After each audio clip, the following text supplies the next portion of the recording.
Mi patol, mi kurambos og nakapaburot ko og babaeng minyo. Maayong adlaw kanimo DJ Sam ingon man sa imong mga viewers ug followers.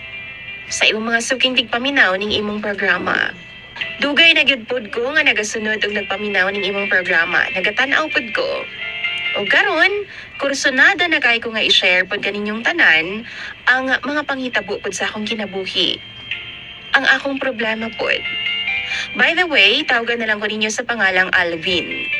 24 anyos. OFW ko dinhi sa Malaysia. Tulo na ko katuig diri DJ Sam. Amahan ako sa tulo ka buok pod nako nga mga anak. Og isa ka bana na pod ko DJ Sam. Minyo na ko ba? Ato na lang nga diretsuhon ang istorya DJ Sam ha.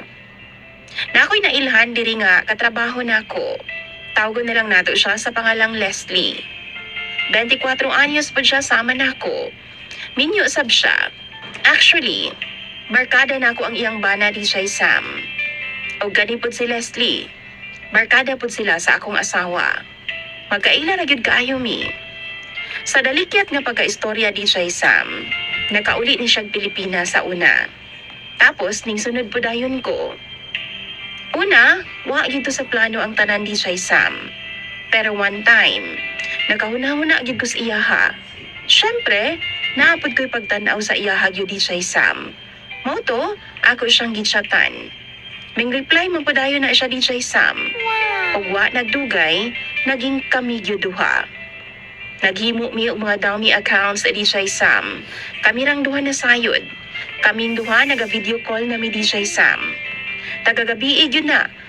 Hangtod makadlaw na nami og inistorya. Usa ka adlaw ni ana DJ Sam. Nagsabot ming duha nga magkita mi sa Cagayan de Oro. Sa usa ka inn DJ Sam. Kadiyot lang good, mga 3 hours lang jud. Nagkuyog ming duha DJ Sam. Pero sulit kaayo ang tanan bisan tulo lang ka oras. Wa na ko sukad na experience sa DJ Sam kung unsa man ang akong na-experience sa iya sa kama, kauban siya. Mautulipay ka iko. Syempre, gipalamian yun ako siyag taman. Dili lang kas a DJ Sam. Di lang kaduha, di lang katulo. Kundi dili na maihap nga nag-sex ming duha ni Leslie. Di gid ko palupig DJ Sam kay syempre lalaki good pud ko. Dapat tagakita namo, di gid na mo ubos og 3 rounds. Katulo pataas gid ko DJ Sam makapabuto sa iyaha. Pero ang issue man gud karon DJ Sam. Napamahal na ko sa iyaha ba? Og dili lang ni flirt-flirt ang tanan. Di lang ni kutob igat-igat na lang. Karon nahibaw-an ako nga mabdus siya DJ Sam. Ang problema, duda ko nga sa iyang bana. Kay withdrawal man ang gamit namong duha DJ Sam. Karon gusto niyang tapuson ang tanan sa amo ang duha.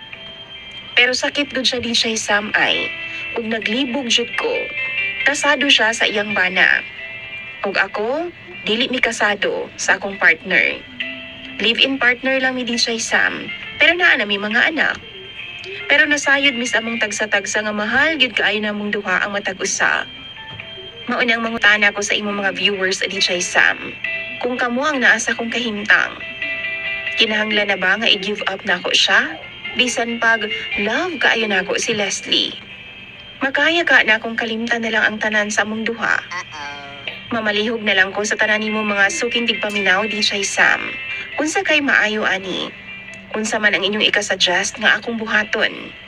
Ipaglaban ba nako ang akong tinuod nga gibati? O angay na namong tapuson ang tanan namong relasyon? Sukad pa ni adtong July 16, 2025.